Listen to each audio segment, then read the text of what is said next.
નમસ્તે, મારું નામ ડૉક્ટર શેની મેઘાણી છે. હું જેરિયાટ્રિશિયન છું, એટલે કે વયોવૃદ્ધ વડીલોની ડૉક્ટર છું.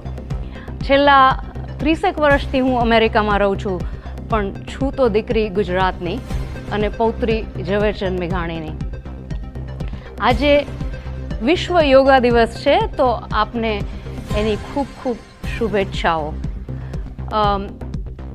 આ દિવસની ઘોષણા પાછળ માનનીય પ્રધાનમંત્રી શ્રી નરેન્દ્રભાઈ મોદીજીની ખૂબ ખૂબ પ્રેરણા અને પ્રયાસો છે, તો એમને પણ અમારા ખૂબ ખૂબ ખૂબ અભિનંદન અને ખૂબ શુભેચ્છાઓ. સ્વાસ્થ્યની વાત થાય તો મને થયું કે હું પણ જોડાઉં.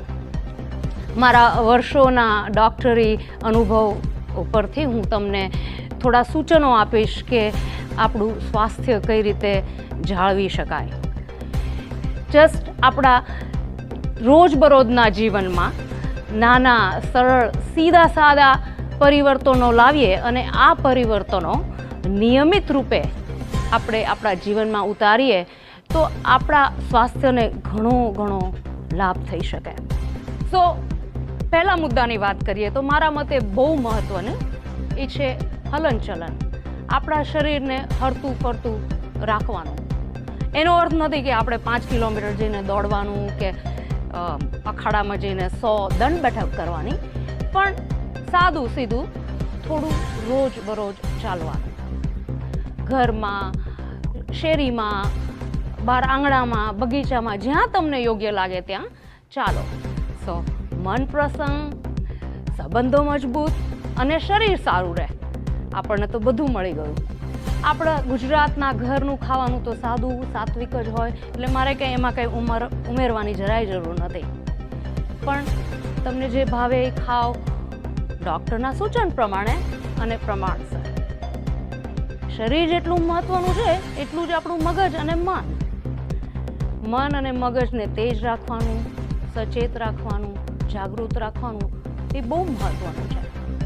નવું જાણવું, નવું શીખવું ગમે તે ઉંમરે એટલું જ મહત્ત્વનું છે.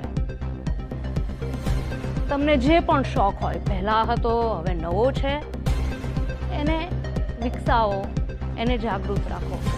વાંચવાનું હોય કે ગાવાનું હોય કે ગરબા રમવાના કે રમતગમત, યાત્રા, પ્રવાસ, જેમાં પણ તમને રસ હોય એ જાળવી રાખો. તમારું મન આનંદિત રહે, તમારું મગજ તેજ રહે, એને લીધે તમારા સ્વાસ્થ્ય પર ઘણો ફાયદો થઈ શકે.